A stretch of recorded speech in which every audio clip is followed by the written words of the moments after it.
ప్రభునామమున ప్రియులైన మీ అందరికీ పేరు పేరున వందనములు శుభములు తెలియజేస్తూ ఉన్నాను. ప్రియ దేవుని వారలరా, ఈరోజు మనం ధ్యానించబోయేటువంటి అంశము కన్ను వెళ్ళిన చోటుకి హృదయం వెళ్ళకుండా ఉండాలంటే ఏం చేయాలి? కన్ను వెళ్ళిన చోటుకి హృదయం వెళ్ళకుండా ఉండాలంటే ఏం చేయాలి?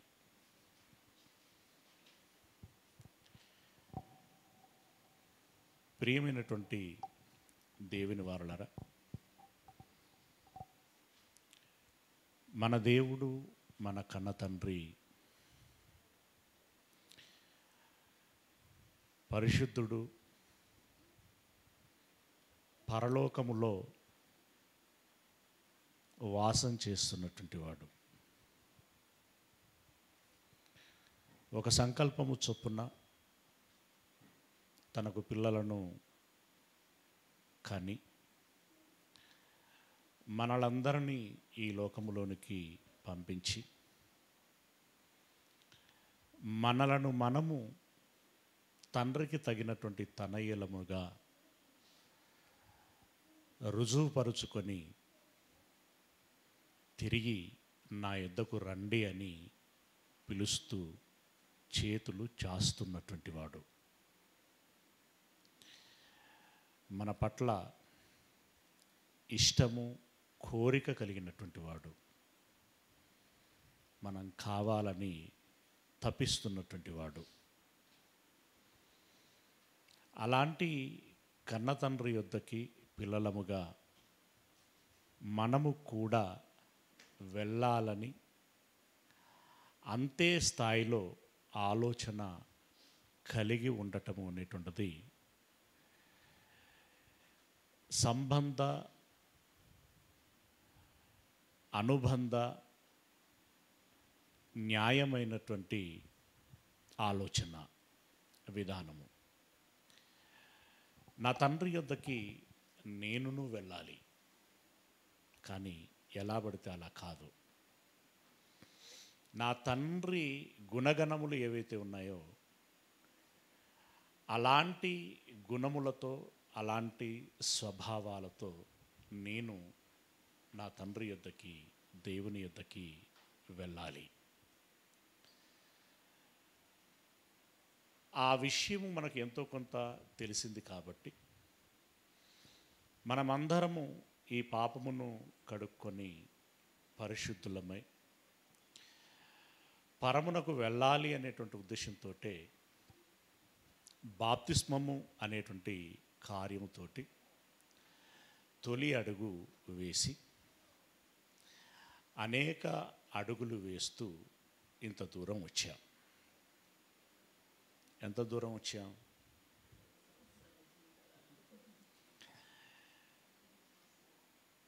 ప్రియులరా,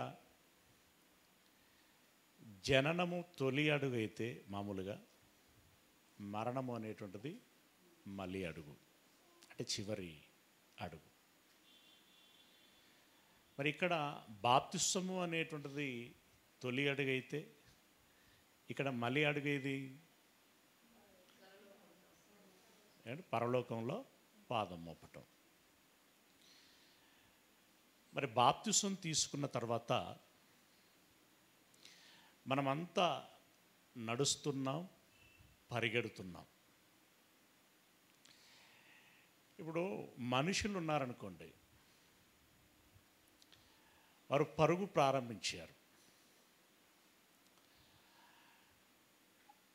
ప్రారంభము ఒకసారే ప్రారంభమవుతారు, కానీ గమ్యం చేరే విషయంలో ఎవరెవరు ఎక్కడెక్కడ ఉంటారు?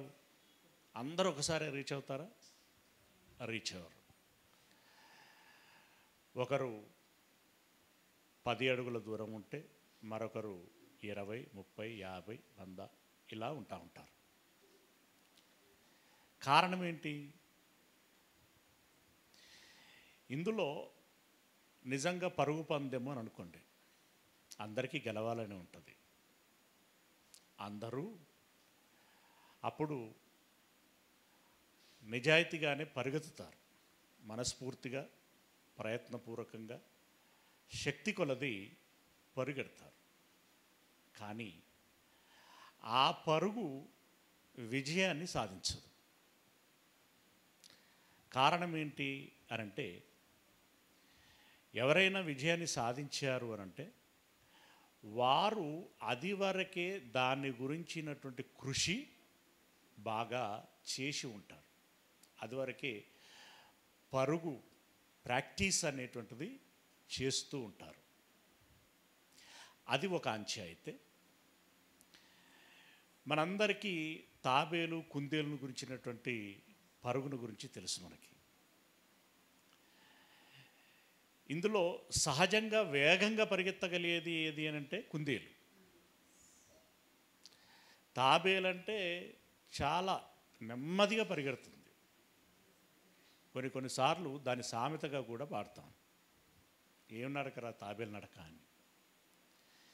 కానీ ఆ కథలో నీతి ఏం తెలుసుకున్నాం మనం, సారాంశం ఏం తెలుసుకున్నాం? నువ్వు వేగంగా పరిగెడుతున్నావా నెమ్మదిగా పరిగెడుతున్నావా అనేది కాదు, నీ గమ్యం చేరుటకి నీవు నీ శక్తి కొలది నిజాయితీగా ప్రయత్నం చేస్తున్నావా లేదా. నీవు నీ ప్రయాణాన్ని కొనసాగించు. ఎప్పుడు చేరుతావు ఏంటి అనేటువంటిది నీ శక్తి కొలది ప్రయత్నించు. ఎప్పుడు చేరుతావు ఏంటి అనేటువంటిది దేవుడికి వదిలిపెట్టు. కుందేలు తాబేలుతో పరుగు పందెం అన్నప్పుడు అది ఎంత సంతోషించిందట. అసలు దానికి నాకు పోలికేంటి, నేను ఒక్క దూకి పరిగెత్తాను అని అంటే అది 4 అడుగు వేసేలోపు నీ గమ్యమే చేరుతాను అని అనుకుందట. దానికి ఇప్పుడు ఓవర్ కాన్ఫిడెన్స్ పెరిగింది. తనను తాను ఎక్కువగా ఊహించుకున్నది అతిశయించింది.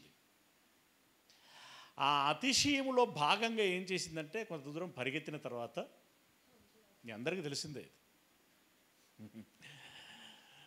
అది ఎప్పుడు రావాలి, అది వచ్చేలోపు అది చేరుతుందన్నగా మళ్ళీ నేను లేచి పరిగెత్తినా నేనే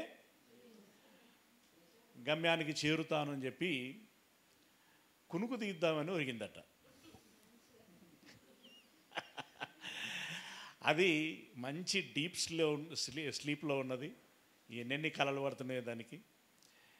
ఈలోపు ఇది మాత్రం ఎక్కడా నాముషపడకుండా నారాజు పడకుండా, నా ప్రయత్నం నేను చేస్తాను అని చెప్పి అది నెమ్మదిగానే తన నడకే అంత కాబట్టి అది నెమ్మదిగానే ప్రయత్నం చేసి చివరికి అది గమ్యానికి చేరుకున్నది. కుందేలు మెలకు వచ్చి చూసేసరికి తాబేలు లేదు. ఇది పరిగెత్తి చూస్తే అది గమ్యానికి చేరుకొని ఉన్నది. ఇప్పుడు ఎవరి శక్తి ఎంత, ఎవరు గెలిచారు? కుందేలు శక్తి ఎక్కువ పరుగు విషయంలో కదా, కానీ విజయం సాధించింది ఎవరు? అంటే ఇందులో మనం నేర్చుకోవాల్సింది, గమనించాల్సింది ఏంటి అనంటే, నువ్వెంత వేగంగా పరిగెత్తగలుగుతావు అనేటువంటిది కాదు, నీవు గమ్యానికి చేరావా లేదా అనేటువంటిదే ముఖ్యం. ఇప్పుడు నీకు ఎంత శక్తి ఉంటే ఏం లాభం? అంతిమంగా నువ్వు గెలవలేదు, నువ్వు వెళ్ళలేదు, చేరలేదు. అది నెమ్మదిగా పరిగెత్తేదైనా సరే అది గమ్యమునకు చేరింది. అలాగే మన జీవితంలో మన పరుగులో ఒక్కొక్కరికి ఒక్కొక్క శక్తి ఉంటుంది, ఒక్కొక్క సామర్థ్యం ఉంటుంది. దాన్ని తప్పుపట్టలేము, దేవుడు కూడా దాన్ని నేరంగా ఎంచడు. అంటే సామర్థ్యము అనంటే ఆలోచించేటువంటి విధానంలో కావచ్చు, బరువు పరిగెత్తేటువంటి పని చేసేటువంటి విషయంలో కావచ్చు, రకరకాలైనటువంటి నీ శక్తి కొలది, నీ సామర్థ్యము కొలది నీవు నిజాయితీగా ప్రయత్నం చేస్తున్నావా లేదా అనేటువంటిది ముఖ్యం కదా. నీకు సంపూర్ణంగా విశ్వాసం ఉన్నదా లేదా, సంపూర్ణమైనటువంటి పరిశుద్ధత ఉన్నదా లేదా, సంపూర్ణమైనటువంటి పరిచర్య ఉన్నదా లేదా, ఇలాంటివి గనక మనకు సంపూర్ణంగా ఉండి మనము మన యొక్క ఆత్మీయ జీవితాన్ని కొనసాగించినట్లయితే తప్పకుండా గమ్యమునకు చేరి తీరుతాం, అందులో అనుమానమే లేదు. కానీ అన్నింటిలో ఏముండాలి? పరిపూర్ణత ఉండాలి. విశ్వాసములో, పరిశుద్ధతలో, పరిచర్యలో సంపూర్ణత ఉండాలి. దీన్నే మరో విధంగా ఏం చెప్పాడు అనంటే, నీ పూర్ణ ఆత్మతో, హృదయంతో, మనస్సుతో, వివేకముతో, శక్తితో, బలముతో, అంటే 3-4 సువార్తలలో రకరకాల పదాలు ఉంటాయి అక్కడ. నీ తండ్రి అయినటువంటి దేవుణ్ణి నువ్వు ప్రేమించాలి అంటే నీ తండ్రి సూచించినటువంటి మార్గములో నువ్వు నడవాలి. ఆ తిన్నని మార్గములో గమ్యమునకు చేరాలి అనే లక్ష్యముతో మనం వెళ్ళినట్టయితే ఆ లక్ష్యమునకు చేరగలుగుతాం. గుర్రానికి గంతలు ఎందుకు కడతారండి?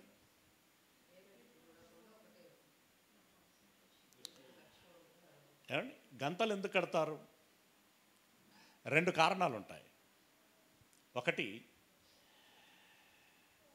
అది తన ముందు ఉన్నటువంటి మార్గమును మాత్రమే చూడాలి, దిక్కులు చూడకూడదు. ఎందుకంటే వెనకట రాజులు లాంటి వాళ్ళు గుర్రములనే వారి యొక్క ప్రయాణ సాధనాలనుగా, అలాగే యుద్ధ కథన రంగంలో ముఖ్యమైనటువంటి వాహనంగా వాడేటువంటి వారు కాబట్టి అది తన ముందు ఉన్నటువంటి లక్ష్యాన్ని మాత్రమే చూడాలి.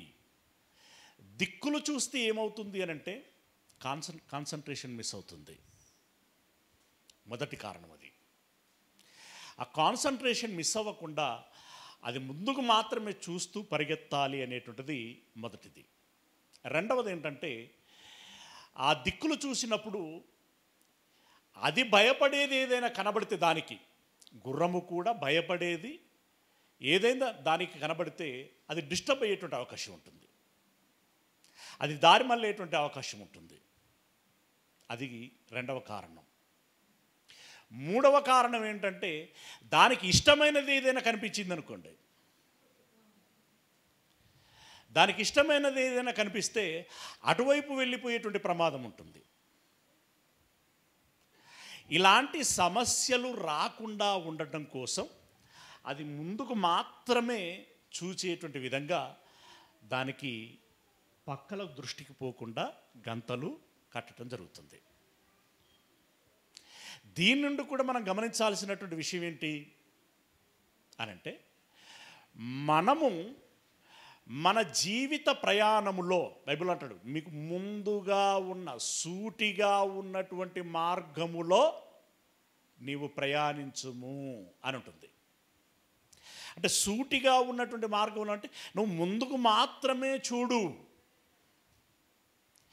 దిక్కులు చూడకు. దిక్కులు చూస్తే ఏమవుతుంది? ఈ ఇంటోళ్ళు ఎట్లున్నారు, ఆ ఇంటోళ్ళు ఎట్లున్నారు, వాళ్ళు ఎలా ఎదుగుచున్నారు, వీళ్ళు ఎలా ఎదుగుచున్నారు, వాళ్ళు ఎలాంటి చీర కట్టుకున్నారు, వీళ్ళు ఎలాంటి నగ పెట్టుకున్నారు, వాళ్ళు ఎలాంటి కారులో పోతున్నారు, వీళ్ళు ఎలాంటి కారులో పోతున్నారు అని చెప్పేసి ఈ లోకమును అంతటినీ మనం ఆలోచించి బుర్ర నిండా ఎక్కించుకొని దాని గురించే ఆలోచిస్తూ నాకు కూడా అలా ఉంటే బాగుండు అని చెప్పేసి మన ఏకాగ్రతని అటువైపు మళ్ళించాము అని అనుకోండి, ఏమవుతుంది అంటే మనకు ముందుగా సూటిగా ఉన్నటువంటి మార్గములో నడిచేటువంటి విషయములో ఆ ఏకాగ్రతను కోల్పోతాము. ఏకాగ్రతను కోల్పోతే ఆటోమేటిక్గా ఏమవుతుందంటే మన ప్రయాణము నెమ్మదిస్తుంది. నెమ్మదించవచ్చు, లేదంటే అసలు ప్రయాణమే ఆగిపోయి పక్కకు వెళ్ళిపోవచ్చు, పక్కకే వెళ్ళిపోవచ్చు.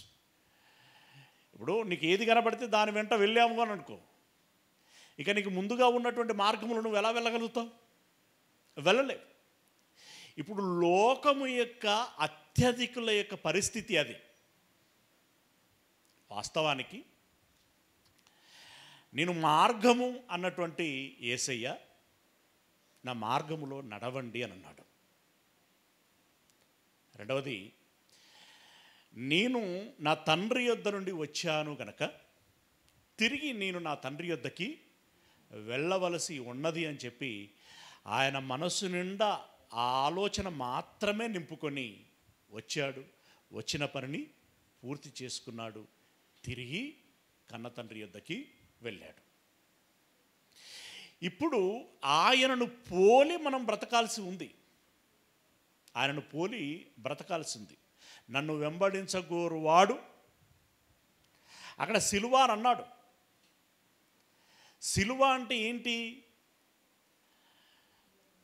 ఎవడైనా దెబ్బలు కొడితే సిలువే, తిట్టినా సిలువే, ఉపవాసం ఉండాల్సి వచ్చినా సిలువే, జాగరణ చేయాల్సి వచ్చినా సిలువే. వీటితో పాటు నీకున్నటువంటి కోరికలు, అది నేత్రాశ కావచ్చు, శరీరాశ కావచ్చు, జీవపు డంబము కావచ్చు, నీకు ఎంత ఉబలాటగా ఉన్నా, ఎంత ఆశగా ఉన్నా, ఎంత కోరికగా ఉన్నా వాటిని చంపుకోవటం కూడా పెయిన్గా అనిపించి, అది చంపుకోవటం, నోరు కట్టుకోవటం అనేటువంటిది నొప్పిగా అనిపించిన, అది ఎంత నొప్పైనా కూడా దాని విషయంలో నువ్వు కట్టడి చేసుకోవటం కూడా ఒక సిలువ. ఇలా వీటన్నిటినీ మనం గమనించుకుంటూ మన లక్ష్యమును మనం మిస్ అవ్వకుండా ముందుకు మాత్రమే చూస్తూ, వీటన్నిటిని నిర్లక్ష్యము చేస్తూ, మన దృష్టి మళ్లించేటువంటి వాటినన్నిటినీ నిర్లక్ష్యము చేస్తూ, నీ ప్రార్థనా జీవితానికి నీకు ఏది అభ్యంతరకరంగా ఉంటున్నది, చర్చికి రావటానికి నీకు ఏది అభ్యంతరంగా ఉంటున్నది, దేవుని మాటలు వినటానికి ఏది అభ్యంతరంగా ఉంటున్నది, నీ పరిశుద్ధ జీవితాన్ని కాపాడుకోవటానికి నీకు ఏది అభ్యంతరంగా ఉంటున్నది, నీ పరిచర్యని నీవు ముందుకు సాగించటానికి నీకు ఏది అభ్యంతరకరంగా ఉంటున్నది, వాటినన్నిటినీ నీవు పక్కకు పెట్టాలి. పక్కకు పెట్టకపోతే నీ దృష్టి మల్లుతుంది. నీ దృష్టి మల్లుతే నీ పరుగు ముందుకు సాగదు. నీ పరుగు ముందు సాగకపోతే పౌలు గారు చెప్పుకున్నట్లుగా నా పరుగు కడముట్టించి తిని అని నీవు చెప్పుకోలేవు. ఏమండి? సగర్వంగా నీవు చెప్పుకోలేవు. ప్రియులారా, ఈ విషయాలను మనం దృష్టిలో పెట్టుకోవాలి. బాప్తిస్మముతో తొలి అడుగు వేశాం. ఇప్పుడు ఎంత దూరములో ఉన్నాం? ఉదాహరణకి 100 అడుగుల దూరము అని అనుకోండి. లక్షల కోట్ల అడుగులు అంటే అర్థం కాదు కదా, తికమకైతా ఉంటాం. ఒక 100 అడుగుల దూరము, 5 అడుగులు విజయవంతంగా వేశాం. సరిపోతుందా? 5 అడుగులు వేసి తర్వాత ఏం చేశావు? నాకు పలాని రంగం మీద చాలా ఇష్టం ఉన్నది అని చెప్పి ఆ రంగంలోనికి వెళ్ళావు. అది సినిమా రంగం కావచ్చు, రాజకీయ రంగం కావచ్చు, వ్యాపారం కావచ్చు, మరేదైనా కావచ్చు. అంటే నీ ఎఫర్ట్ అంతా కూడా అటు పెట్టడం ప్రారంభించావు. పరలోక జీవిత ప్రయాణంలో ఎంత దూరం వెళ్ళావు నువ్వు? 5 అడుగుల దూరం వెళ్ళావు. 5 అడుగులు వేసాడండి దేవుడు. ఆయనకు పరలోకం ఇవ్వడా? 5 అడుగులు వేసాడండి కష్టపడి. 5 అడుగులు వేస్తే 5 అడుగుల జాగన్న ఇవ్వడా పరలోకంలో? ఇవ్వడు. 50 అడుగులు వేస్తే ఇవ్వడు. 99 అడుగులు వేస్తే 99 అండి, ఇంకొక అడుగు ఆయన లాగొచ్చు కదా ఇట్లా పట్టుకొని. లాగడు. ఒక యవనస్తుడు చాలా ఇష్టంతో వచ్చాడు, షడ్రకు వచ్చినట్టే. షడ్రకు మాకు పరిచయం అయ్యేటప్పటికీ ఎంత ఉత్సాహంగా, ఎంత హుషారుగా, రాత్రి పగలు ఎట్లా అంటే అట్లా ఉండేటోడు. ఆ యవనస్తుడు యేసయ్య యొద్దకు వచ్చి, అయ్యా, నిత్య జీవం పొందటానికి నేనేం చేయాలి అని అన్నాడు. సింపుల్, ధర్మశాస్త్రం పాటించు అని అన్నాడు. అవన్నీ పాటిస్తూనే ఉన్నాను అని అన్నాడు. ఎక్కడ పాటించావో అనలేదు యేసయ్య. వెరీ గుడ్ అన్నాడు. Very good. నీవు పరలోకమునకు చేరాలి అంటే, నిత్య జీవాన్ని స్వతంత్రించుకోవాలంటే ఎన్ని కొదవ ఉన్నాయన్నాడు? ఒక్కటే. నీకు ఇంకొకటి కొదవగా ఉన్నది. ఎంత గ్రేట్ అండి! ఆ ఒక్కటి కనుక ఫుల్ఫిల్ చేసుకోగలిగితే పరలోకమే గోల్డెన్ లైఫ్ కదా. గోల్డెన్ అనా? ఇంకా అంతకంటే గొప్పదిగా చెప్పాలంటే ఏమని చెప్పాలి? ప్లాటినం అనాలా? ఆ ప్లాటినం కంటే గొప్పది చెప్పాలంటే డైమండా? ఆ డైమండ్ కంటే గొప్పది ఏం చెప్పాలంటే మనకు తెలిసిన పదాలు ఇవే. అంటే అందుకే మహిమ అని అన్నాడు. అది ఎంత ఊహించినా కష్టమే. ఆ మహిమ కలిగినటువంటి జీవితంలోనికి వెళ్ళగలుగుతారు. అయితే నీకు ఒకటి కొదవగా ఉంది అని అంటే, ఏదో చెప్పయ్యా, ఇంత కానుకేయాలా అన్నంత సింపుల్గా అడిగాడు. యేసు ఏం చెప్పాడు తెలుసు. నీకున్నదంతా అమ్మి ఇచ్చి నన్ను వెంబడించుమని అన్నాడా? ఇంకింత కొనుక్కొని మరింత దున్నుకుంటూ ఉండు అన్నాడా?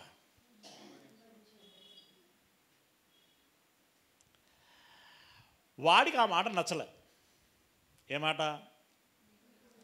నన్ను వెంబడించుము అంటే బీదలకు ఇచ్చేసి నన్ను వెంబడించుము అనేటువంటి మాట నచ్చలేదు.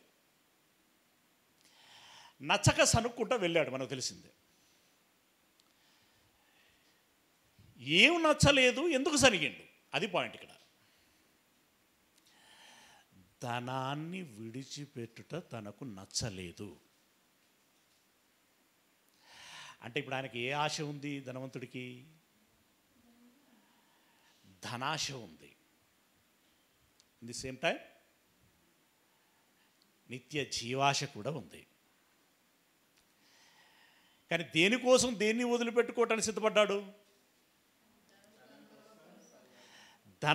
ధనం కోసం జీవాన్ని వదిలిపెట్టుకోవటానికి సిద్ధపడ్డాడు. ఇప్పుడు ఆ పిల్లోడు తెలివైనవాడా, తెలివి తక్కువడా? మనకంటే సీనియరే కావచ్చు, కానీ అప్పటికి యేసయ్య పిల్లోడు కదా. ఇప్పటికైనా పిల్లోడే అనుకోండి. అంటే ఎంత ట్రాజడీ ఉంటుందో చూడండి. 99 అడుగుల దాకా వచ్చేసాడు. అక్కడికి వచ్చిన తర్వాత అసలు టెస్ట్ అక్కడే ప్రారంభమైంది. నువ్వు వదిలిపెట్టి నన్ను నా వెంట వెంబడించుము అని అన్నాడు. నేను రాలేను, నేను విడిచి పెట్టలేను అంటే అతడికి ధనాశ. ఈ ధనాశ దేని రిలవెంట్? నేత్రాశ, శరీరాశ, జీవపు డమ్ము. ఈ మూడిట్లో దేనికి వర్తిస్తుంది అది?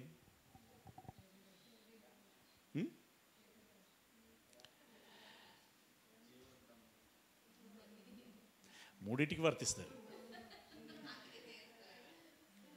కంటికి కావాలనిపిస్తుంది, శరీరానికి కంఫర్ట్ కావాలనిపిస్తుంది, అవునా?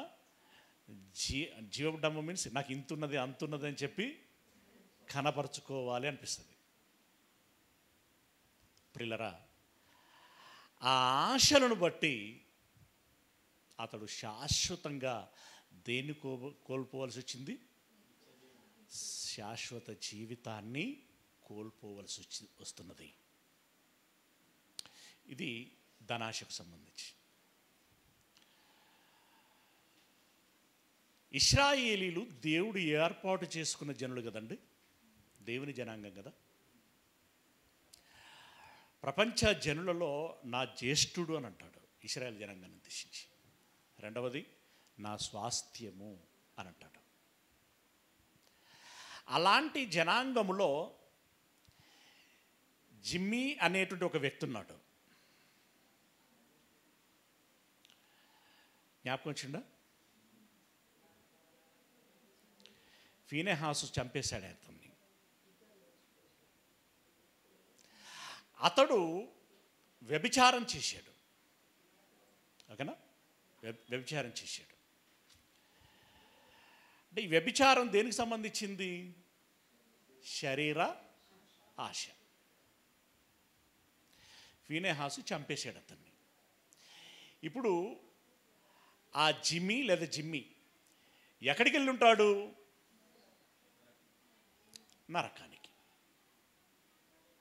యవనస్తున్నేమో ధనాశ డైవర్ట్ చేసింది, దారి నుండి తప్పించింది. ఈ జిమ్మీనేమో శరీరాశ తప్పించేసింది. సౌలు అమ్మోనీలతో యుద్ధానికి వెళ్ళి వాళ్ళందరినీ చంపేసి అక్కడున్నటువంటి జీవరాశులను విలువైనది కూడా వాటిని చంపేసి అక్కడే విడిచిపెట్టిరా, ఏది తెచ్చుకోకు అని చెప్పాడు. ఈయనేం చేశాడు? అక్కడికి పోయి చూసేసరికి కొంచెం పుష్టిగా కనబడ్డాయట, అవి నిండుగా కనబడితే వాటిని విడిచిపెట్టాలి అని అనిపించలేదు. వెంట పెట్టుకొచ్చుకున్నాడు. ఇక్కడ ఏం చేశాడు? ఇప్పుడు దేవుని ఆజ్ఞను అతిక్రమించాడు. ఎందుకు అతిక్రమించాడు? అతిక్రమించేంత తెగింపు ఎందుకు వచ్చింది అనంటే అవి చూడడానికి బాగా కనిపించాయి, కొవ్వినవిగా కనిపించినాయి. ఇందులో నేత్రాశ ఉంది, శరీరాశ ఉంది కదా. వాటిని పట్టుకొచ్చాడు. వాటిని పట్టుకొస్తే ఏమని హెచ్చరించాడు? సమూయేలు గారు ఏమని హెచ్చరించాడు? ఇప్పుడు వాటిని ఎందుకు పట్టుకొచ్చావు అని అడిగాడు సమూయేలు. డిస్కషన్ చాలా జరుగుతుంది. అంతిమంగా ఏంటంటే ఎందుకు పట్టుకొచ్చావు? క్రొవ్వినవి కదా, దేవునికి బలిద్దామని పట్టుకొచ్చాను అని చెప్పేసి బొంకాడు. కానీ వాస్తవానికి అప్పటి వరకు ఆ ఆలోచన లేదు ఆయనకి. ఆయన కోసం పట్టుకొచ్చుకున్నాడు, తనతో ఉన్నవారి కోసం పట్టుకొచ్చుకున్నాడు. అప్పుడు దేవుడు అన్నాడు, సమూయేలు అన్నాడు, ఆజ్ఞను అతిక్రమించి దేవునికి బలులు ఇవ్వాల్సినటువంటి అవసరం ఉందా? అలా కోరుకుంటున్నాడా దేవుడు? అంటే సమూయేలు అలా తప్పిపోయాడు. సంసోను స్టోరీ అంతా తెలిసిందే మీకు. ఆయనదేం ఆశ? శరీరాశ. యూదా ఆయనదేం ఆశ? ధనాశ. ఏమండి? శాస్త్రులు పరిసయ్యులు వీళ్ళదేం ఆశ? ఏమండి? వీళ్ళకు జీవపు డంబం, ఇంకా తర్వాత రకరకాలు. అంటే ఇవన్నీ ఏం చేస్తున్నాయి అనంటే మనిషి గమ్యమునకు చేరకుండా దారి తప్పించేటువంటి క్రాస్ రోడ్లు. ఏం రోడ్లు? క్రాస్ రోడ్లు. అక్కడక్కడ జంక్షన్లు వస్తాయి, 4 రోడ్లు వస్తాయి, వై జంక్షన్లు వస్తాయి, రకరకాల జంక్షన్లు వస్తాయి. ఆ జంక్షన్ల కాడ మనం ఏం కాకూడదు? డైవర్ట్ కాకూడదు. అయితే సమస్య అక్కడే వస్తుంది. కొంతమంది ఏమో ఏ దారి ఎటుపోతుందో తెలవక దాదాపు పోతూనే ఉంటారు. తీరా ఆ డీజిల్ ఒడిచేదాకనో లేకుంటే వీళ్ళకు మెలకు వచ్చేదాకనో ఒక దగ్గరికి ఎక్కడ అలసిపోయి ఆగిన తర్వాత ఎక్కడికి వచ్చినవరా అని చూసుకుంటే పోవాల్సిన దారికి వీళ్ళు చేరుకున్న పోవాల్సిన గమ్యానికి వీరు చేరుకున్న గమ్యానికి పొంతనే ఉండదు. తిరిగి ప్రారంభిద్దామన్నా చేరుతామనే గ్యారంటీ ఉండదు. ప్రియులరా, ఇప్పుడు మనము నిజంగా యేసయ్య ప్రయాణించినటువంటి మార్గములో, చూపించిన మార్గములో, నడుమన్న మార్గములో అటు ఇటు చూడకుండా, అటు ఇటు వెళ్ళకుండా, అంటే కొంతమంది కాసేపు ఈ ఒక్కరోజు, ఈ ఒక్క నెల, ఈ 6 నెలలు అని చెప్పి అటు పోయి తిరిగి వస్తారు. ఎటటు కొన్ని వ్యాపకాలు ఉంటాయి. ఇంత ఇక్కడ ఎంత పరిచర్య ఉన్నా కూడా ఆ చుట్టాల పెళ్ళి ఉంటుంది. ఏం చేస్తాం? అక్కడ మాట పోతుంది అని చెప్పి అవసరమైతే ఈ పరిచర్య నల్ల పెట్టి కూడా పోయేస్తాం. ఈ మధ్యలో అసలు బైబిల్ చదవలేకపోతున్నాం అని అంటూ ఉంటారు. ఏమైంది? అక్కడేదో కారణం ఉన్నది. అవునా? బైబిల్ చదవలేకపోతున్నావు, చర్చికి రాలేకపోతున్నావు, పరిచర్య చేయలేకపోతున్నావు అంటే ఈ టైం అంతా ఎటో పోతున్నది. ఈ టైం అంతా ఎక్కడో కేటాయించావు అంటే దాని అర్థం ఏంటి? ఇప్పుడు ఇక్కడ నుండి వరంగల్కు రోడ్డు ఉంది కదా, ఇప్పుడు హైవే ఉంది కదా. అంతకుముందు ఇటు భువనగిరి లోపలికి, ఆలేరు లోపలికి, జనగం లోపలికి ఇట్లా పోయి వచ్చేది. ఇప్పుడు మీరు ఒకసారి ఆలోచించండి. ఇప్పుడు బైపాస్ ఏదైతే ఉందో ఆ రోడ్లో స్ట్రైట్గా వెళ్ళినవాడు తొందరగా గమ్యం చేరుతాడా? ఈ లోపలికి వెళ్ళి వచ్చి ఇలా వచ్చేటువంటి వాడు గమ్యానికి చేరుతాడా? బైపాస్లో వెళ్ళినటువంటి వాడు తొందరగా చేరుతాడు. దేవుడు అంటే ఇక్కడ మీకు ఆ మెజర్మెంట్ బాగా అర్థం కావాలని చెప్తున్నాను. ఇప్పుడు బైపాస్లో ఇక్కడి నుండి వరంగల్ బస్ స్టాండ్ వరకు చేరాలి అంటే ఒక 3 గంటలు పడుతుంది అనుకుందాం. ఫర్ ఎగ్జాంపుల్, అంతేనా పడుతుందా అంటే మళ్ళీ అట్లా లెక్కలు చెప్పలేము. అప్రాక్సిమేట్లీ ఒక 3 గంటలు పడుతుంది అనుకుందాం. ఇది దేవుడు మెజర్మెంట్ చేసి ఈ బైపాస్ రోడ్లో వెళితే 3 గంటలు పడుతుంది అని మనకు అంతే ఆయుష్ ఇచ్చాడు. ఆడికి చేరి నువ్వు చచ్చిపోతే నా దగ్గరికి వస్తావురా అనేది ఆయన లక్ష్యం. కరెక్ట్గా ఆడికే ప్లాన్ చేసిండు, ఫిక్స్ చేసిండు. ఇప్పుడు నువ్వు నీ మైండ్లో ఏముండాలి? నాకున్న ఛాన్స్ 3 అవర్స్. ఆ 3 అవర్స్లో నేను ఆ గమ్యానికి చేరాలి. ఇది నువ్వు మరిచి బీబీ నగర్ దాటేసరికి ఒక ఫ్రెండ్ ఫోన్ చేసిండు, ఆలేరు ఆయన. కలిసి వద్దామని నువ్వు ఆలేరుకు పోయినావు. అటు పోయిட்டு వస్తా ఎంతసేపు కుందేలు లెక్క అని నువ్వు అనుకున్నావు. ఇట్లా ఆలేరు పోయినావు. ఆలేరు దగ్గర ఫ్రెండ్ పిలిచిండు, భువనగిరి దగ్గర ఇక్కడ చుట్టపైన పిలిచిండు. అవునా? ఇంకొక దాన్ని ఇంకా ఎవరో పిలిచారు, లేకుంటే నువ్వే పోయావు. నీ 3 గంటలు జనం దాటేలోపే అయిపోతాయి. అవునా? జనం దాకా వచ్చినన్నా బుద్ధి లేని కన్యకల గురించి మీకు తెలుసు కదా. ఇప్పటిదాకా దీపాలు పట్టుకునే ఉన్నామయ్యా, ఇప్పుడే అయిపోతే నూనె తెచ్చుకోవడానికి పోయాం. ఏసీ ఏమన్నాడు? అరే అవునా, సరే రండి రండి రండి అని ఆగిండా? ఆగల. ఏమన్నాడు? ఆగకపోగా ఎవరో తెలియదా అంటే ఇక్కడ బాధపడకూడదు.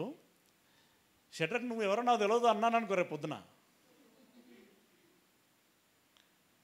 ఎంత భయంకరం అది, ఎంత బాధాకరం. ఇప్పుడు ఇక్కడ ఎన్ని చదువులు చదువుకుంటే ఏమున్నది, ఎన్ని ఉద్యోగాలు సంపాదించుకుంటే ఏమున్నది, ఎంత భూమి సంపాదించుకుంటే ఏమున్నది, ఎంత ధనం సంపాదించుకుంటే ఏమున్నది? లేదు. ప్రియులరా, మన జీవితములో మన ప్రయాణం ఎలా ఉన్నది? సాఫీగా సాగుతున్నదా లేదా? నువ్వు రోడ్డు మీద పరిగెడుతున్నావు, నీవు నీ శక్తి కొలది పరిగెడుతున్నావు, నీ శక్తి కొలది పరిగెడుతున్నావు. అయినా గమ్యం చేరలేదు అనుకోండి, ఆయుష్లోపు గమ్యం చేరలేదు అనంటే ఇక్కడ నీ వైపు నుండి అసలు తప్పుపట్టడానికి ఒక పాయింట్ ఏ విషయం లేదు. అలాంటి పరిస్థితుల్లో దేవుడు కన్సిడర్ చేయటానికి అవకాశం ఉంటుంది.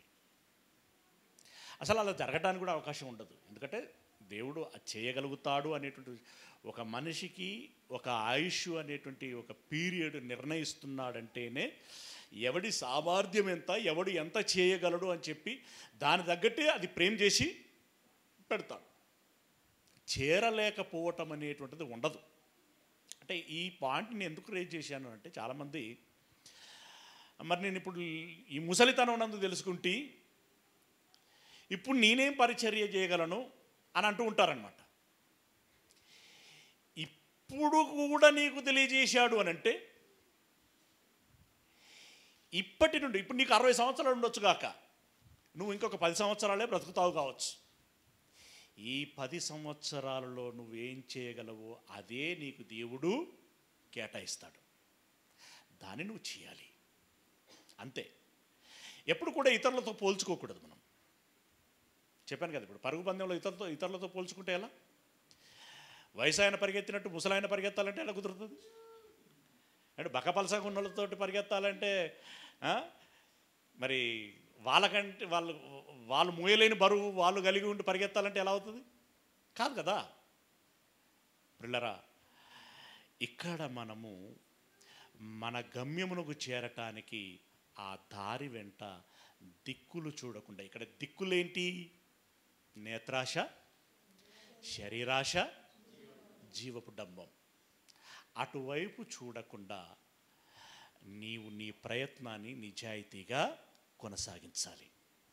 సమస్యలు ఎక్కడొస్తున్నాయి, ఎప్పుడొస్తున్నాయి అంటే చెప్తున్నాడు. యాకోబు పత్రిక 1వ అధ్యాయము 14-15 వచనాలు. యాకోబు పత్రిక 1వ అధ్యాయము 14-15 వచనాలు. ప్రతి వాడును తన స్వకీయమైన దురాశ చేత, ఎవల దురాశ? పక్కన వాళ్ళది కాదు, నీదే. మళ్ళా నీకు దురాశ ఉండి ఏమంటావు తెలుసా? వాళ్ళు పిలిస్తే పోయినా అని అంటావు.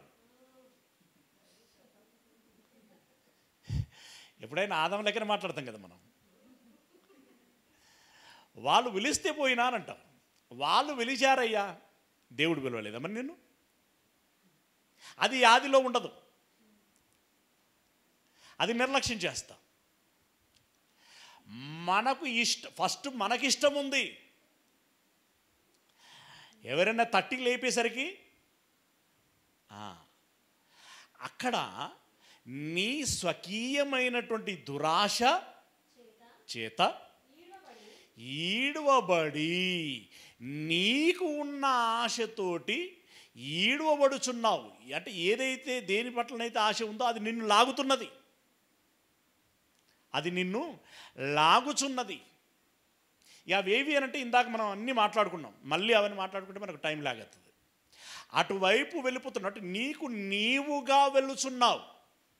అలా వెళ్ళటం మూలంగా ఏమవుతున్నది అని అంటే ఈడోబడి మరలు కొల్పబడిన వాడై శోధింపబడును. శోధింపబడటం అంటే రకరకాల సమస్యలకి, రకరకాల ఇబ్బందులకి గురి కావటం. ఏమండి? చివరికి పాపములో పడగొట్టబడటం, రకరకాల సమస్యలు. శోధన అంటే అక్కడ మల్టిపుల్ జోన్ అన్నమాట. అది రకరకాలుగా ఉంటాయి అందులో. ఆ రకరకాల సమస్యలకి నువ్వు గురి కావటానికి గల కారణం ఏంటి అని అంటే నీలో ఉన్న దురాశ, స్వకీయ, నీ సొంత దురాశలు. అవన్నీ ఏంటేంటి అని అంటే మిమ్మల్ని మీరు మనల్ని మనం పరీక్షించుకుంటే మనకు తెలుస్తుంది మనకున్నటువంటి దురాశలు ఏమిటి. అంతే కదండి. ఇంకొకరు నీలో ఇది ఉన్నది నీలో ఇది ఉన్నది అని అంటే కోపం వస్తుంది మనకి, అవునా? అందుకే ఇతరులు చెప్తే కోపం వస్తుందని దేవుడు టెక్నికల్గా మనకు మనస్సాక్షిని పెట్టాడు. మనస్సాక్షిని పెట్టి దాన్ని ఒకసారి అడుగురా, అది నీకు చెబుతుంది అని అంటున్నాడు. ఇప్పుడు మీ మనస్సాక్షులతో మీరు మాట్లాడి అది చెప్పింది వినండి. విని మీ ప్రయాణం ఎంత దూరం ఉన్నదో తెలుసుకోండి. ఎంత దూరం ఉన్నదో తెలుసుకోండి. నిజంగా మనకివ్వబడినటువంటి ఆయుష్లో మనం గమ్యమునకు చేరాలి. కాకపోతే ఇక్కడ ఆయుష్ ఎంత అనేది మనకు తెలియదు. కాబట్టి మనం ప్రయత్నాన్ని ఆగకుండా నిరంతరము కొనసాగించుకునేటువంటి ప్రయత్నం మనం చేస్తూ ఉండాలి. అలా చేయకుండా మధ్య మధ్యలో ఇదిగో స్వకీయ దురాశల చేత ఈడవబడి అంటే ముందుకా పక్కకా? ముందుకు ఈడవబడితే మంచిదే. ముందుకు ఈడవబడితే ఏమండి, పరలోకము నిత్య జీవము అనేటువంటి ఆశ ఉంటే ముందుకే ఈడవబడతాం. కాకుండా అక్కడ తినేది ఉంది, ఇక్కడ తాగేది ఉంది, అక్కడ పడుకునేది ఉంది, ఇక్కడ ఇంకోటి ఉంది అని చెప్పి వీటి వ్యామోహములో పడితే, ఇందాక చెప్పుకున్నాం కదా, ఒక ధనాశ, ఇంకొకటి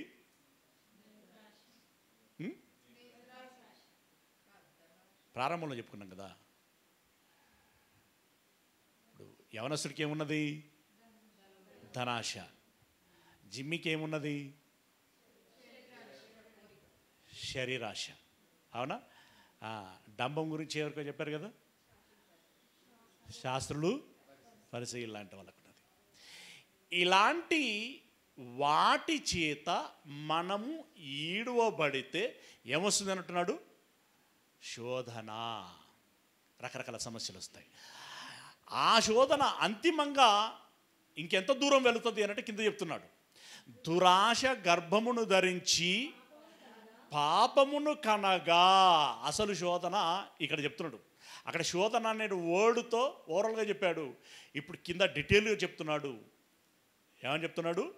దురాశ గర్భమును ధరించి పాపమును కనగా పాపము పరిపక్వమై మరణమును కంటుంది.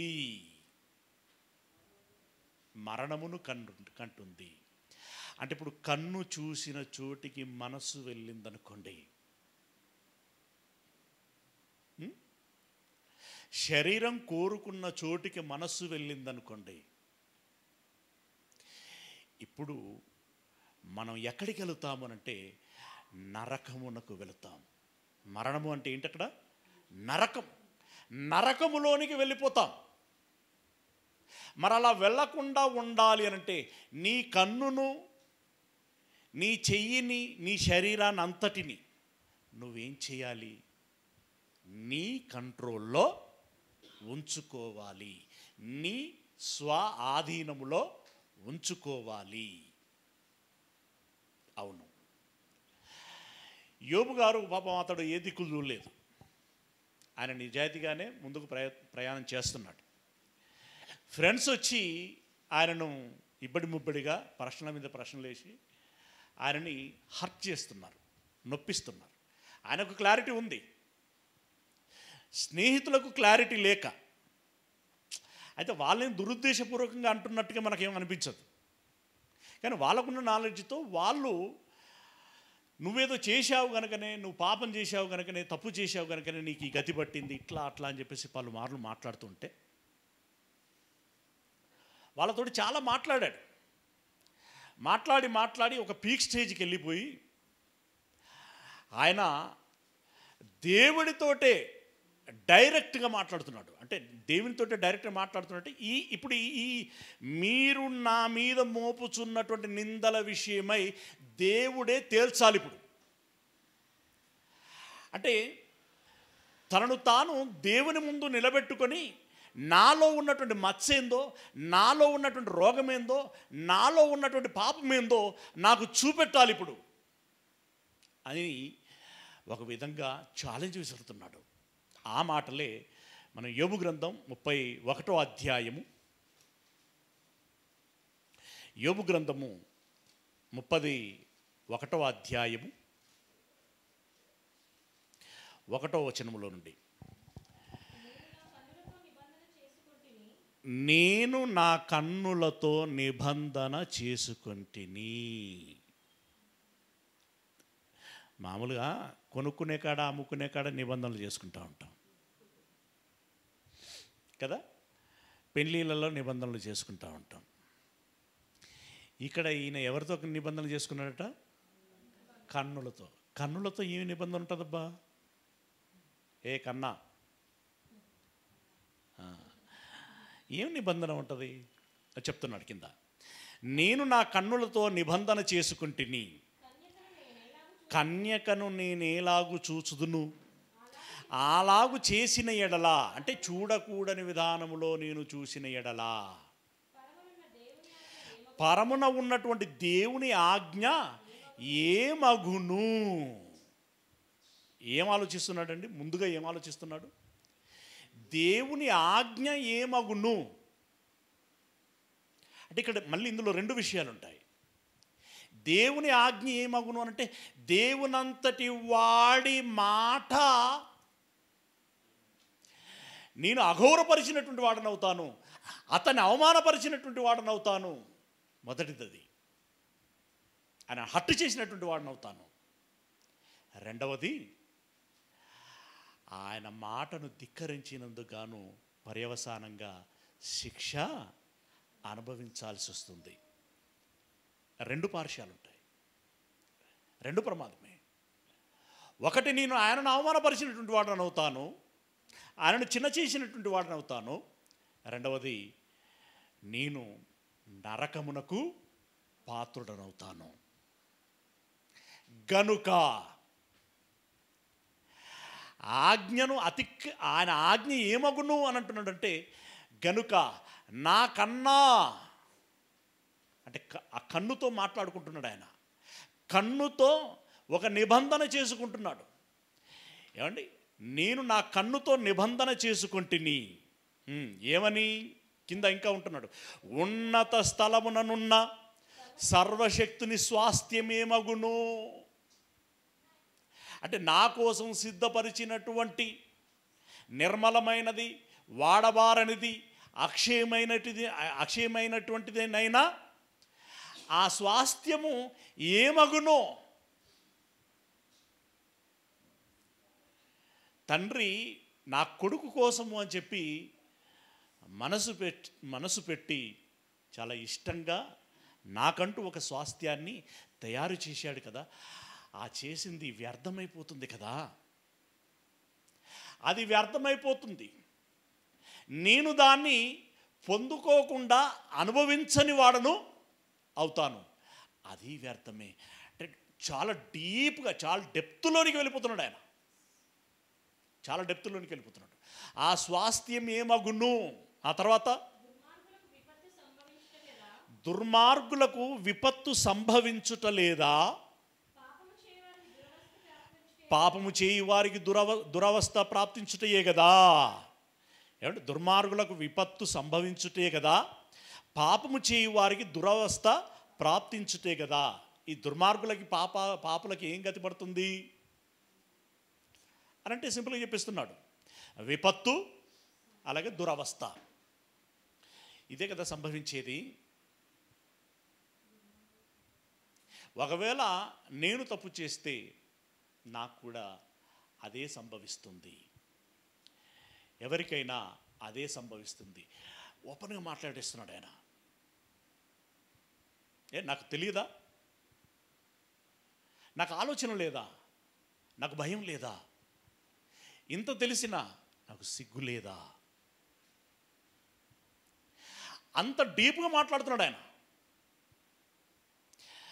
దుర్మార్గులకు విపత్తు సంభవించుటే కదా, పాపము చేయు వారికి దురవస్థ ప్రాప్తించుటయే కదా, ఆయన నా ప్రవర్తనను ఎరుగును కదా. ఆయన కనబడకుండా నేను మెయింటైన్ చేయగలనా? ఆయనకు తెలియకుండా నేను మెయింటైన్ చేయగలనా? నా అడుగుజాడలు ఆయనకు తెలియవు. తనను తాను ఆవిష్కరించుకుంటున్నాడు, తనను తాను కనపరుచుకుంటున్నాడు. ఏమంటే ఎలా ఎలా కొన్ని బొమ్మలలో చూస్తాం, ఇలా తెరిచి పెడతా ఉంటారు.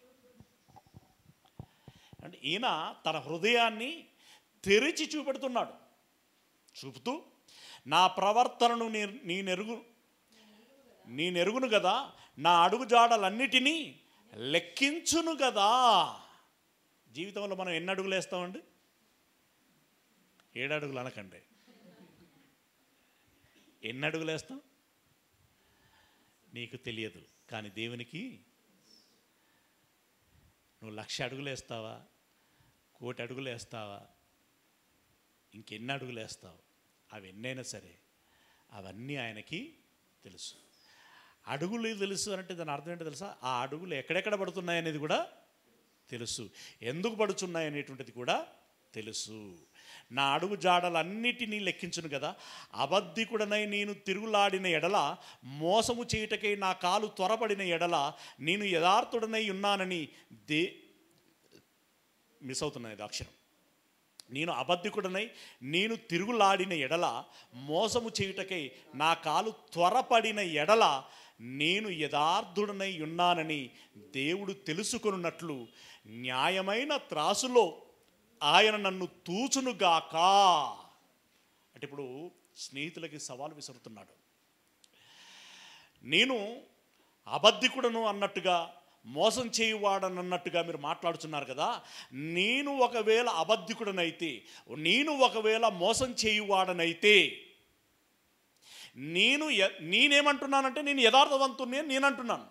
మీరేమంటున్నారంటే అబద్ధికుడవు, మోసగాడివి, అందుకే నీకు ఇలా జరిగిందని మీరు అంటున్నారు. నేను యథార్థవంతుడని అని నేను అంటున్నాను.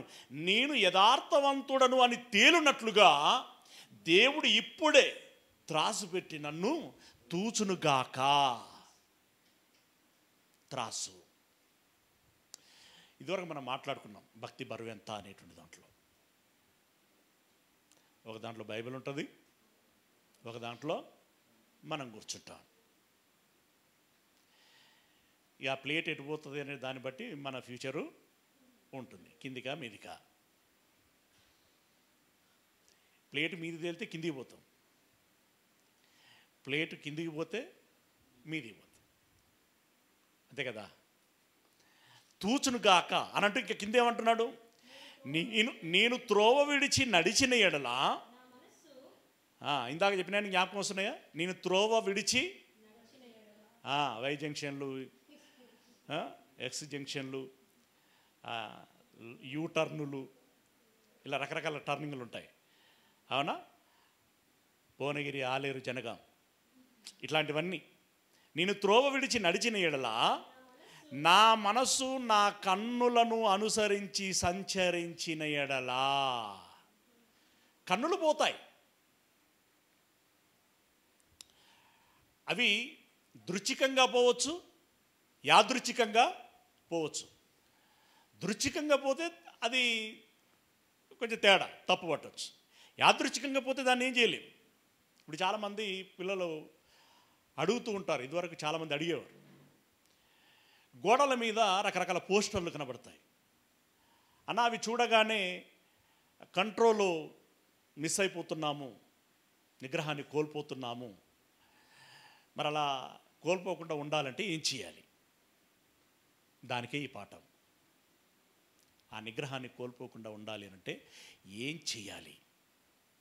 ఏం చెయ్యాలి అంటే ఇక్కడ యోబు గారు ఏం చేస్తున్నారో చెప్తున్నాడు. ఆయన ఏం చెప్తున్నాడు? నా కన్నులతో నేను నిబంధన మీరు చేసుకున్నారా? ఎవరి కన్నులతో వాళ్ళు నిబంధన చేసుకోవాలి. మాట్లాడుకోండి మీ కన్నులతోటి ఒక 5 నిమిషాల టైం. ఏమంటే మనకు కొంచెం కామెడీగా అనిపిస్తుందొచ్చు, కానీ ఇది సీరియస్. మన కనులతో మాట్లాడుకోవాలి, మన శరీర అవయవాలన్నిటితో మనం మాట్లాడుకోవాలి. మాట్లాడుకొని ఏం చేసుకోవాలి, ఒక బౌండరీలో పెట్టాలి, ఒక నియమములో ఉంచుకోవాలి.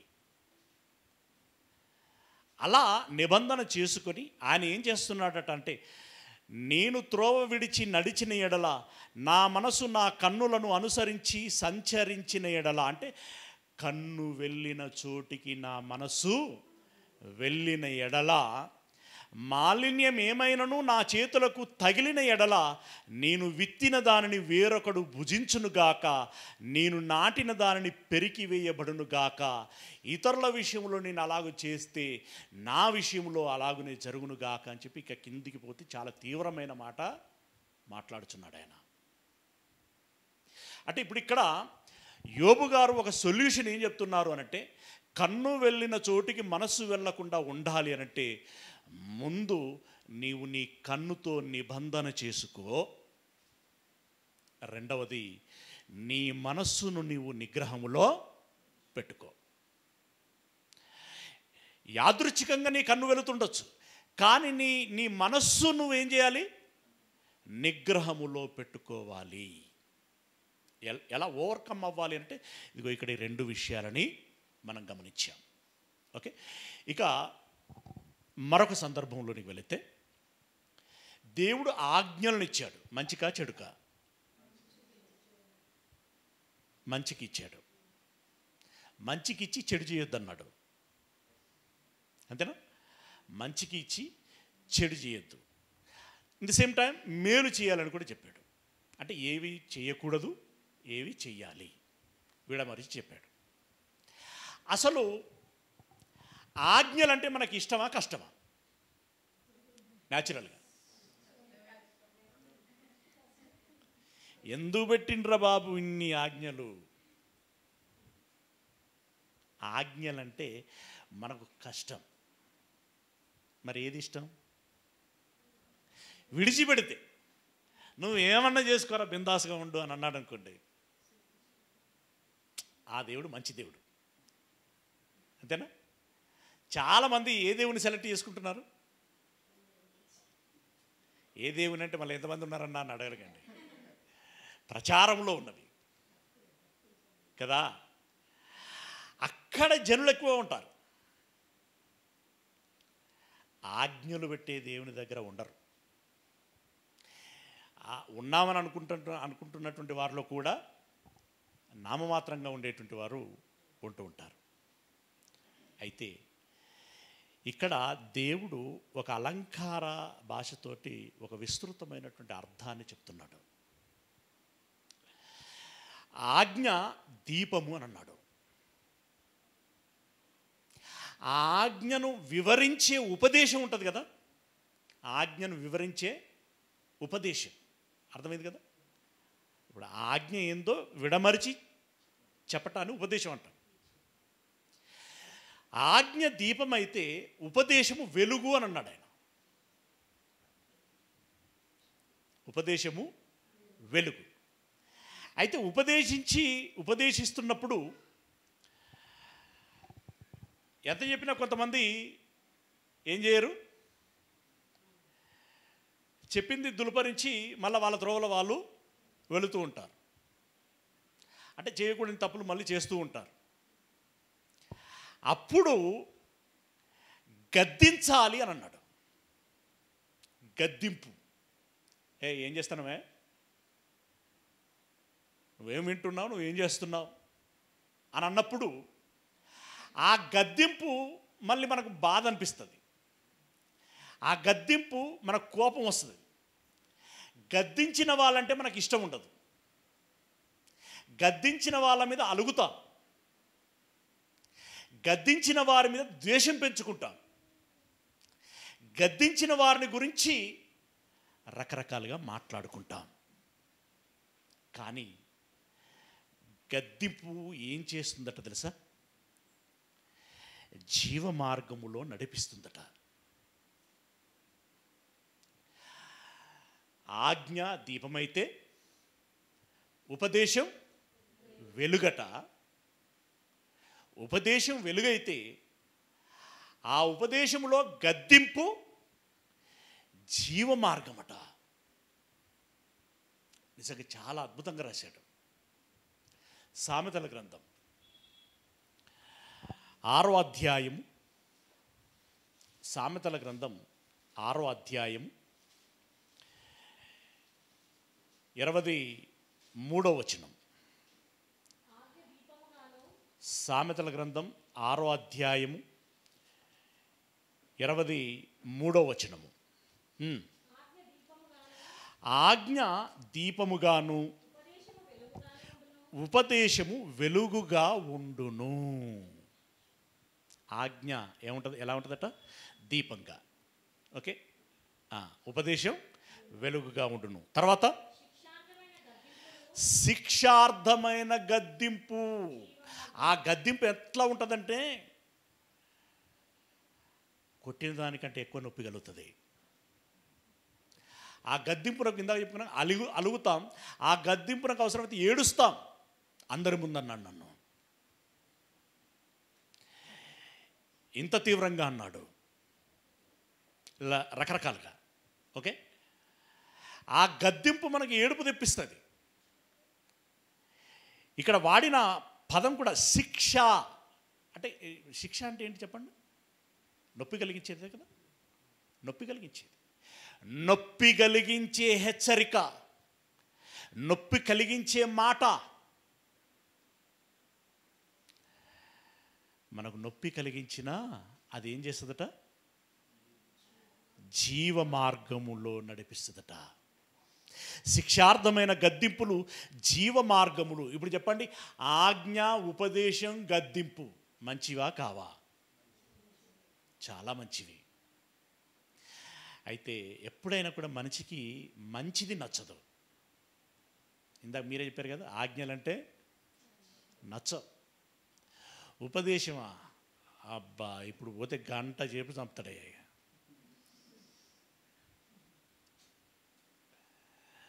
అది నచ్చదు.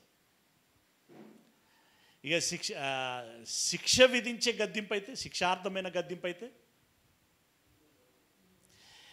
ఇప్పుడు మిమ్మల్ని ఆ కంఠస్థ వాక్యాలు ఏదో కంఠస్థం చేసుకుంటామని చెప్పాను. ఇప్పుడు మీరు చెప్పనటువంటి వాళ్ళని 2 గంటలు మీ కుర్చీల మీద నిలబడండి అని నేను అన్నాను అనుకోండి,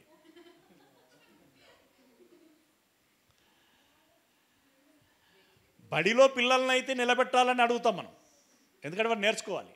మన దగ్గరకు వచ్చేసరికి అసలు అన్న ఏమనుకుంటాడు, మమ్మల్ని ఇంత క్రిటిసైజ్ చేస్తున్నాడు, ఇంత ఇన్సల్ట్ చేస్తున్నాడు,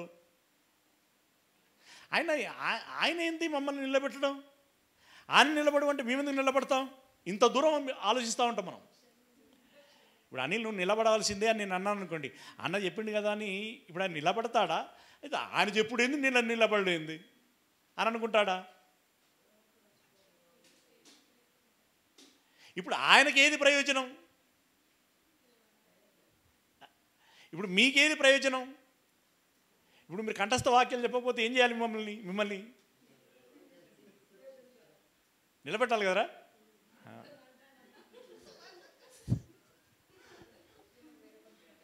శిక్షార్థమైన గద్దింపులు జీవ మార్గములు.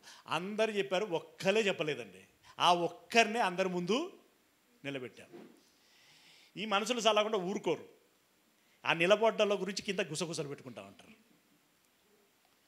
ఇదంతా మానసిక శాస్త్రం. అది వాళ్ళు గుసగుసలు పెట్టుకుంటా ఉంటే నిలబడినందుకు నొప్పి తక్కువవుతుంది, వాళ్ళు గుసగుస పెట్టుకుంటేందుకు నీళ్ళు బొటబొట కారిపోతూ ఉంటాయి.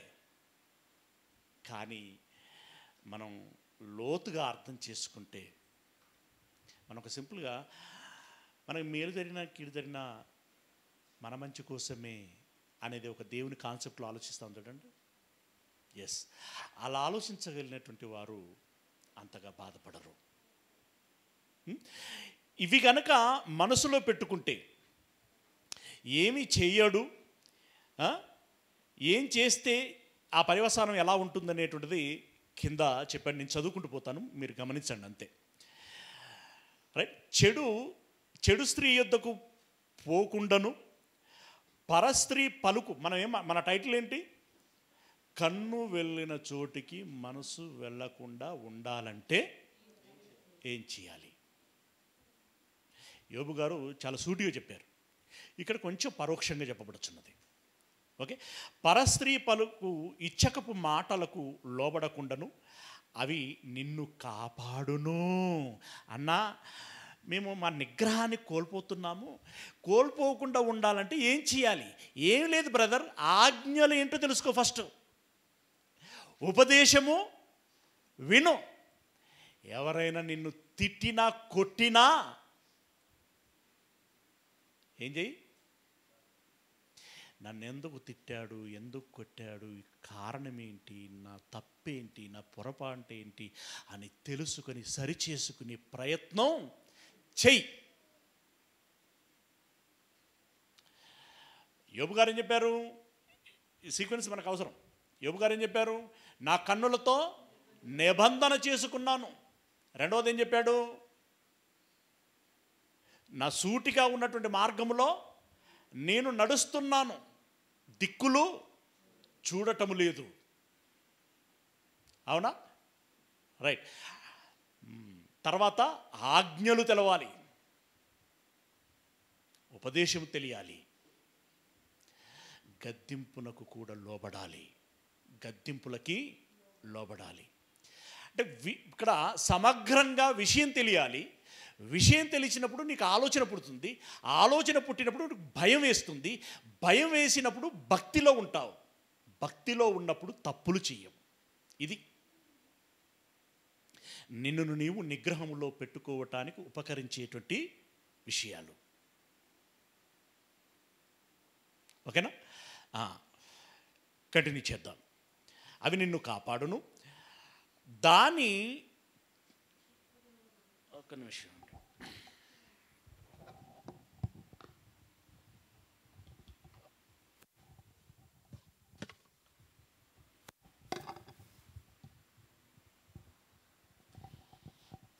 దాని చక్కదనం నందు నీ హృదయంలో ఆశపడకుము. అది తన కనురెప్పలను చికిలించి నిన్ను లోపరుచుకొన నీయకుము. సంసోను గురించి మాట్లాడుకున్నాం. ఓకే, అలాంటి ప్రమాదం ఉంటుంది. ఇప్పుడు ఇక్కడ ఈ సీక్వెన్స్లో దెలీలా సంసోనులే మన మెదడులో ఉంటే ఈజీగా అర్థమైపోతుంది. ఓకే. వేశ్యా సాంగత్యము చేయువానికి రొట్టె తునక మాత్రము మిగిలి ఉండును. అంటే నిలువు దోపిడి జరుగుతుంది అంటున్నాడు. సజీవ యాగంగా నువ్వు దేవుని సమర్పించుకోవాలి. వేశ్య దగ్గరికి పోతే ఉన్నదంతా సమర్పించుకోవాలి. వేశ్యా సాంగత్యం చేయడానికి రొట్టె తునక మాత్రం మిగిలి ఉండును. మగనాలు మిక్కిలి విలువగల ప్రాణమును. దెలీలా వేటాడిందా లేదా? ఒకడు తన ఒడిలో అగ్ని ఉంచుకుని ఎడల వాని వస్త్రములు కాలకుండునా. నిజం కాలుతాయండి. నిప్పులు మన కర్చీపులో వేసుకున్నాం అనుకోండి, కర్చీపు కాలుతుందా? జేబులో పోసుకున్నాం అనుకోండి, కాలుతాయా? ఎంత అంటే పూర్ థింకింగ్ ఉన్నవాడైనా ఏం చెప్పగలుగుతాడు? కాలుతాయనే చెప్తాడు. కాలుతాయి అంటాడా? చల్లగా మల్లెపూలు లేక సమ్మగా ఉంటాయని అంటాడా? కాలుతాయని అంటాడు. అది ఎంత పచ్చి నిజమో, అది ఎంత స్పష్టంగా నీకు తెలుస్తున్నదో, ఇక్కడ ఒకడు తన ఒడిలో అగ్ని ఉంచుకుని ఎడల వాని వస్త్రములు కాలకుండునా, ఒకడు నిప్పుల మీద నడిచిన ఎడల వాని పాదములు కమలకుండునా.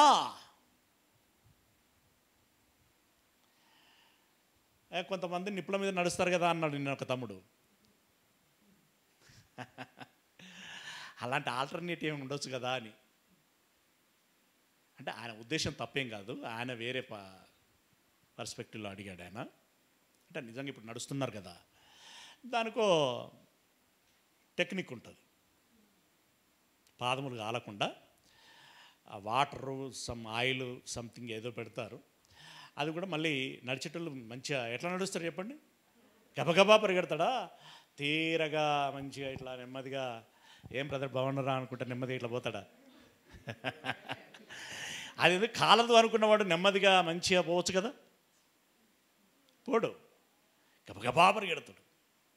ఇంత పరిగెత్తిన కొంతమంది కాలిళ్ళు అందులో పడి చచ్చిళ్ళు. కాలకపోవటం ఏమి ఉండదు. సెగ తొందరగా తగ్గకుండా మధ్యలో లేయర్ ఒకటి లేపనం పూసుకుంటారు. అది టెక్నిక్, అది వేరు.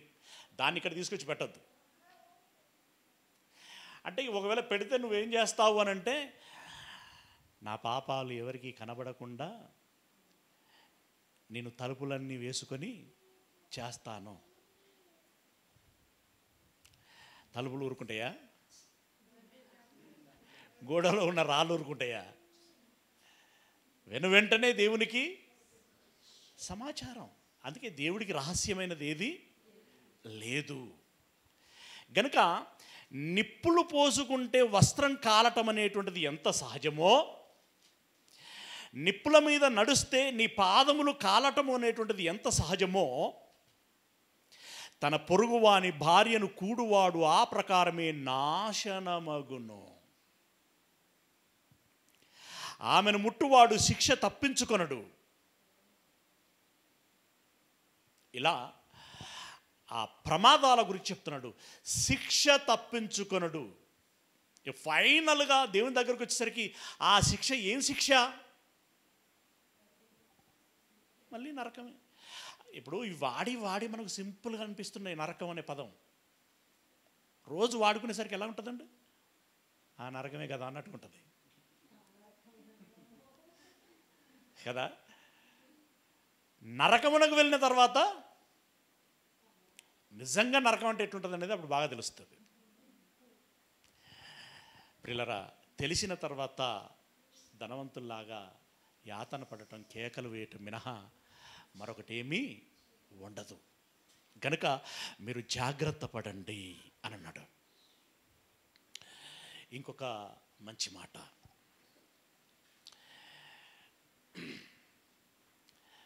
జీవాహారము అని అనగానే మనకేం జ్ఞాపకం వస్తుంది? వాక్యం. Very good. జీవ జలములు అన్న ఏం జ్ఞాపకం వస్తుంది? వాక్యం. ఆ వాక్యమును, ఆత్మలను రక్షించుటకు శక్తి గల వాక్యం కదా అది. అందుకే జీవాహారం, జీవజలములు. ఎన్ని సంవత్సరాల నుండి వింటున్నాం, చదువుతున్నాం. ఈ చెవుల గుండా, కండ్ల గుండా లోపలికి ఎంత వెళ్ళుంటుంది? అది ఎక్కడికి వెళుతుంది? హృదయంలోని కదా, హృదయంలోనికి. ఇప్పుడు ఈ హృదయంలో జీవాహారపు జీవ జలముల నిధి ఎంత ఉండాలి? దశాబ్దాల కొద్ది వింటున్నాం కదా. ఒకసారి చూపెట్టరా? ఎంత ఉందో చూపెట్టరా? ఎట్లా చూపెట్టగలం చెప్పండి? చూపించగలమా లేదా? చూపించగలం. ఎలా? మన యాక్షన్ తోటి, ఇంకో యాక్షన్ కాదు, మన చేష్టలతోటి, మన ప్రవర్తనతోటి, మన విధానాలతోటి దాన్ని చూపించగలం. వీళ్ళకి ఎంత తెలుసు అప్పుడే తెలిసిపోతుంది, మనకి ఎంత తెలియదు. తెలిసిన దానిని, ఉన్నదాన్ని ఎంత మేరకి ఉపయోగించుకుంటున్నారు ఉంటుంది కొంతమందిలో, బాగానే ఉంటుంది. కానీ ఉన్నదానికి వీళ్ళు ప్రవర్తించేదానికి పొంతన ఉండదు. మళ్ళీ అక్కడ వాళ్ళు ఎంత మేరకి దాన్ని సద్వినియోగం చేసుకుంటున్నారు, చేసుకోలేకపోతున్నారు అనేటువంటిది మనకు అర్థమైపోతుంది. కొందరు సద్వినియోగం చేసుకోకపోగా పైగా అవే వచనాలను అడ్డం పెట్టుకొని దుర్వినియోగము, పాపం చేసేటోడు కూడా వచనాలను వాడుకుంటూ ఉంటాడు. ఏమండి? కాబట్టి ఈ ధన నిధి హృదయంలో ఉంది. ధన నిధి అంటే జీవపు నిధి అన్నట్టు, జీవధారల నిధి అని అంటాడు. అది ఈ జీవధారల నిధి ఉండాల్సిన చోట జీవధారలే ఉండాలి. ఒక దగ్గర అంటాడు కదా, అక్యురేట్ పదాలు జ్ఞాపకం రావట్లేదు. మంచి నీటి ఊటన ఉప్పు నీరు వచ్చున్నా, అదే కదా, ఉప్పు నీరా చేదు నీరు అంటాడు. ఎవ్వరికి ఏం జ్ఞాపకం రావట్లేదా? అదే మీనింగ్. అదే ఇప్పుడు మంచినీటి ఊట అయితే మంచి నీరే వస్తుంది, ఉప్పు నీటి ఊట అయితే ఉప్పు నీరే వస్తుంది. ఉప్పు నీటి ఊటలో మంచినీరు రాదు, మంచినీరు ఊటలో ఉప్పు నీరు రాదు. ఇప్పుడు మన హృదయము జీవధార అయితే ఇందులో ఎప్పుడు ఏం రావాలి? జీవధారే రావాలి. జీవధారకు బదులుగా మరొక ధార హృదయంలో చేరిందనుకో, అదెంత భయంకరం, అదెంత భయంకరం. ఆ మాట చెప్తున్నాడు.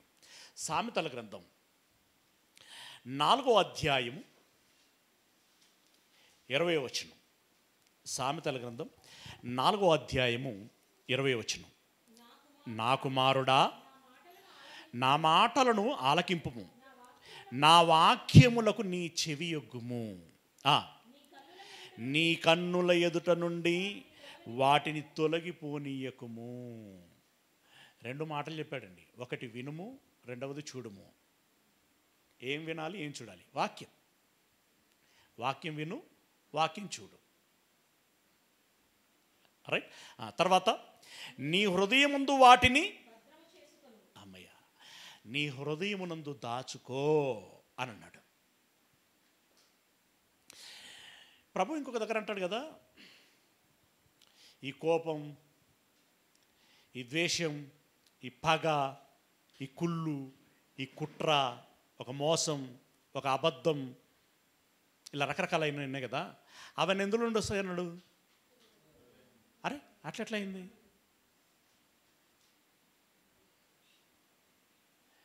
జీవధారలు ఉండాల్సిన హృదయములో ఇందాక చెప్పినటువంటి ఆ కుళ్ళంతా ఉన్నది. అంటే ఇక్కడ ఏమైంది అనంటే జీవధారలు లేవక్కడ. ఉప్పు నీరు లాంటి ఆ కుళ్ళు అక్కడ ఉంది. దాన్ని తీసేయాలి. తీసేసి జీవధార అయినటువంటి వాక్యమును నీ హృదయములో ఉంచుకొనుము అని చెప్పి ఏమంటున్నాడు ఇక? ఏం దొరికిన వారికి?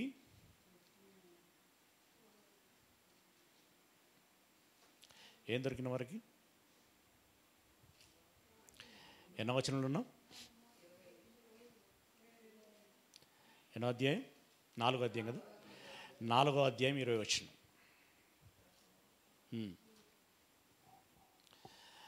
నా కుమారుడా, నా మాటలను ఆలకింపుము, నా వాక్యములకు నీ చెవియొగ్గుము, నీ కన్నుల ఎదుట నుండి వాటిని తొలగిపోనీయకము, నీ హృదయమందు వాటిని భద్రము చేసుకునుము. దొరికిన వారికి అవి జీవమును. ఏం దొరికిన వారికి? వాక్యం. వాక్యం దొరికిన వారికి అవి జీవమును, వారి సర్వ శరీరమునకు ఆరోగ్యమును ఇచ్చును. సర్వ శరీరమునకు ఆరోగ్యం అంటే ఏంటి ఇక్కడ?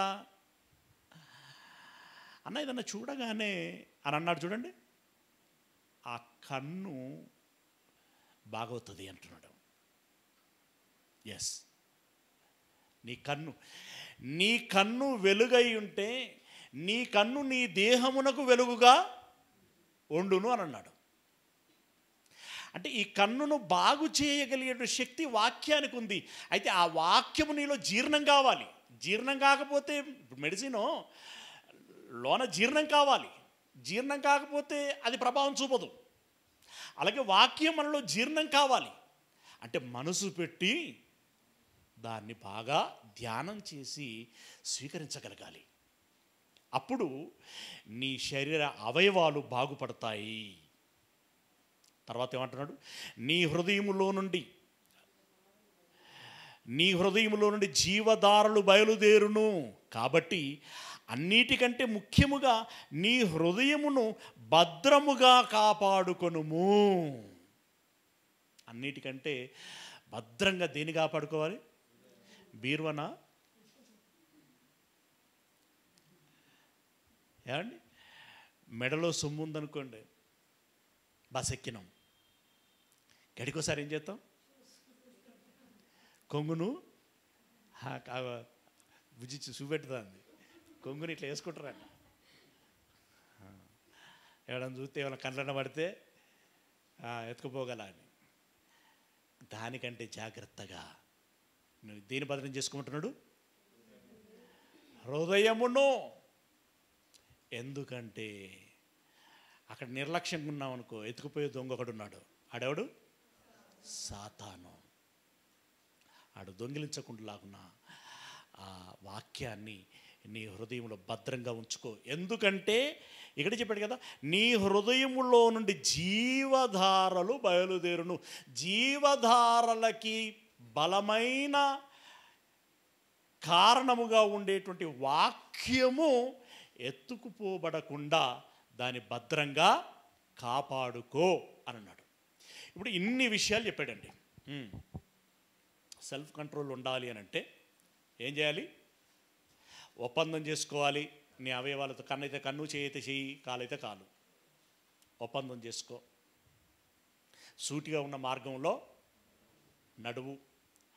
ఆజ్ఞను విను, ఉపదేశమును విను, గద్దింపును స్వీకరించు. ఓకేనా?